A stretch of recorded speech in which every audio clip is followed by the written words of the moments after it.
జ్యోత్స్న నాటకం గురించి గౌతమ్ ద్వారా తెలుసుకుని జ్యోత్స్న చెంప పగలగొట్టిన శివనారాయణ. ఇంతకు ఏం జరిగింది? గౌతమ్ ద్వారా శివనారాయణ జ్యోత్స్న నాటకాన్ని ఎలా తెలుసుకున్నాడు?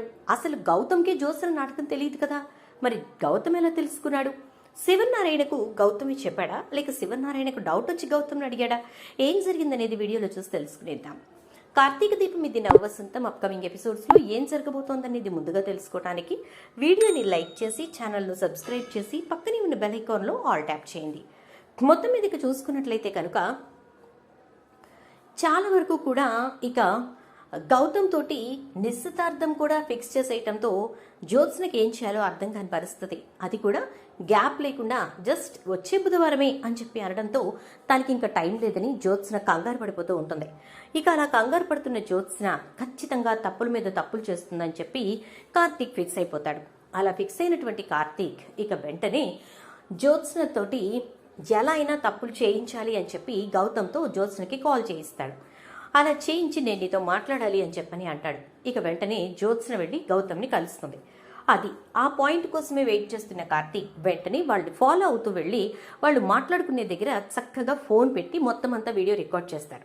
ఏంటి జ్యోత్స్న, నాకెందుకో నువ్వు నన్ను పెళ్లి చేసుకోవద్దని అనిపిస్తోంది, అదే నువ్వు నన్ను పెళ్లి చేసుకోకూడదు అనుకుంటున్నావు అనిపిస్తోంది అనగానే ఏం మాట్లాడుతున్నావు గౌతమ్, నేను అలా ఏం ఆలోచించట్లేదే అని చెప్పానంటే అసలు ఎక్కడ ఎప్పుడెప్పుడు నిస్తార్థమా ఎప్పుడెప్పుడు పెళ్ళా అని చెప్పి వెయిట్ చేస్తున్న ఛాయలే నీలో కనిపించట్లేదు అని చెప్పని అనగానే ఒక్కసారిగా షాక్ అయిపోతుంది ఇక జ్యోత్స్న.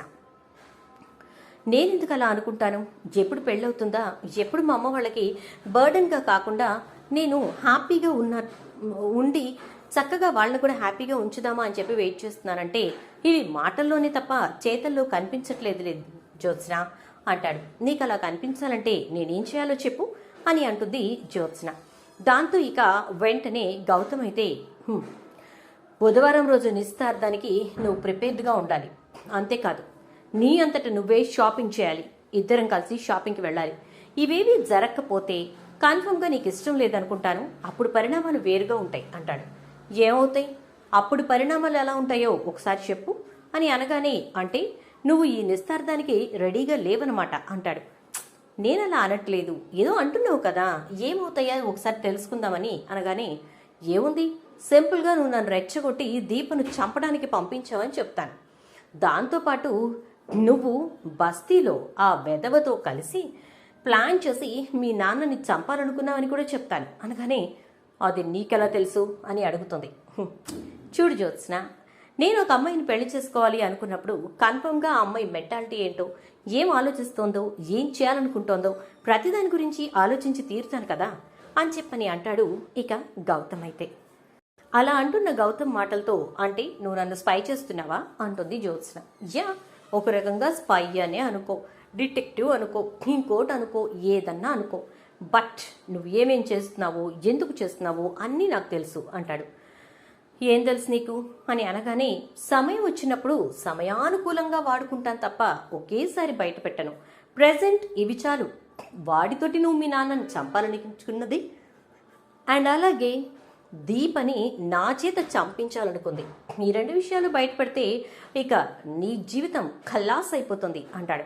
బెదిరిస్తున్నావా, బ్లాక్మెయిల్ చేస్తున్నావా అంటుంది జ్యోత్స్న. చచ్చచా, అలాంటి అవసరం నాకేముంది చెప్పు, నో ప్రాబ్లం, నువ్వు చేసుకోనన్నా నాకు ఎటువంటి ఇబ్బంది లేదు అంటాడు.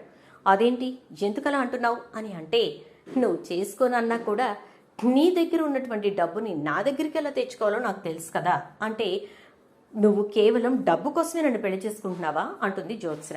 నేను ప్రేమతో చేసుకుందాం అనుకున్నాను, బట్ నువ్వలా దాన్ని యూజ్ చేసుకునే పరిస్థితుల్లో కనిపించట్లేదు కదా అని అంటాడు.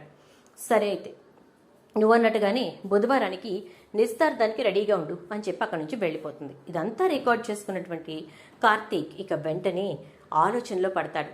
ఈ వెధవే దీపని పొడిచాడనమాట, చెప్తాను వీడి సంగతి అని కార్తీక్ వెంటనే గౌతమ్కి కాల్ చేసి వాట్ ఏ విజన్ బ్రో, నిజంగా సూపర్ విజన్ ఇది తెలుసా అంటే ఏమైంది బ్రో అనగానే మా దీపని చంపాలనుకుంది జ్యోత్స్న, ఆ విషయం నాకు నువ్వెందుకు చెప్పలేదు బ్రో, చెప్పినట్టయితే జ్యోత్స్నకి బుద్ధి చెప్పేవాడిని కదా.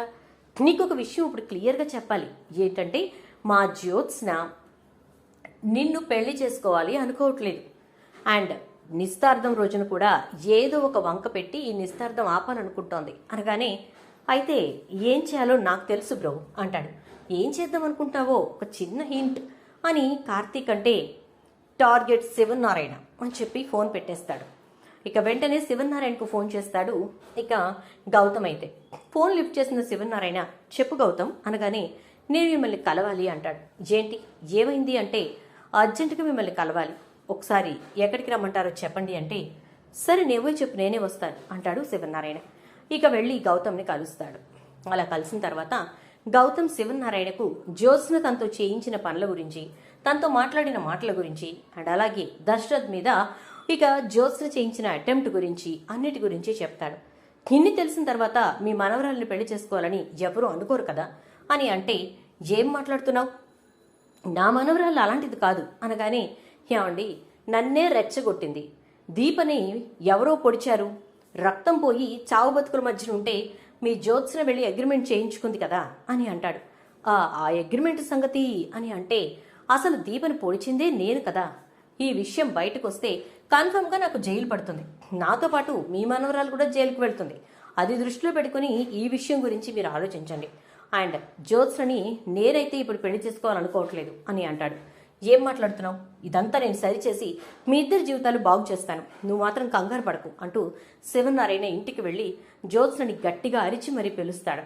జ్యోత్స్న గబగబా వచ్చి ఏంటి తాతయ్య అనగానే, వెంటనే జ్యోత్స్న చెంప పగలగొట్టి, మనిషివా రాక్షసివా, నేను ఒక మనిషిని పెంచాననుకున్నాను కానీ మానవ మృగాన్ని పెంచాను అనుకోలేదు అంటాడు. ఏం మాట్లాడుతున్నావు తాతయ్య అని చెప్పని అంటుంది జ్యోత్స్న. నువ్వు గౌతమ్ని రెచ్చగొట్టి దీపను చంపడానికి పంపించావా లేదా, ఆ విషయాన్ని అడ్డు పెట్టుకునే కార్తీక్తో అగ్రిమెంట్ మీద సంతకం పెట్టించుకున్నావా లేదా, అండ్ అలాగే మీ నాన్న మీద బుల్లెట్ల వర్షం కురిపించింది నువ్వా కాదా, దీప తన చేతిలో ఉన్న గన్లో నుంచి ఒక్క బుల్లెట్ కూడా బయటకు వెళ్ళలేదు అని చెప్పి కోర్టు ఇచ్చిన తీర్పు కరెక్ట్ అవునా కాదా అంటాడు. ఒక్కసారిగా షాక్ అయిపోతుంది జ్యోత్స్న. ఇక సుమిత్ర ఇదంతా విని, ఏంటి జ్యోత్స్న ఏంటిదంతా అంటూ ఉంటే, అది కాదు మమ్మీ అంటుంటే, నీకు ఇదంతా ఎవరు చెప్పారు తాత అంటే, నువ్వు ఎవరితో అయితే నాటకాలు ఆడించావో, ఎవరినైతే రెచ్చగొట్టి మరీ దీపను పొడవటానికి పంపించావో ఆ గౌతమే చెప్పాడు అంటాడు. షాక్ అయిపోతుంది జ్యోత్స్న. అలా షాక్ అయినటువంటి జ్యోత్స్న, అసలు గౌతమ్ ఇదంతా ఎందుకు చెప్పుంటాడు, గౌతమ్ని ఎవరు రెచ్చగొట్టుంటారు అని చెప్పని అనుకుంటూ ఉండగా, అనుకున్నదొకటి అయ్యిందొకటి, బోల్తా కొట్టిందిలే బుల్బుల్ పిట్ట అంటూ ఇక కార్తీక్ లోపలికి వస్తూ ఉంటాడు. ఒక్కసారిగా జ్యోత్స్నకి విషయం అర్థం అవుతుంది. బావా అని చెప్పి పిలుస్తుంది.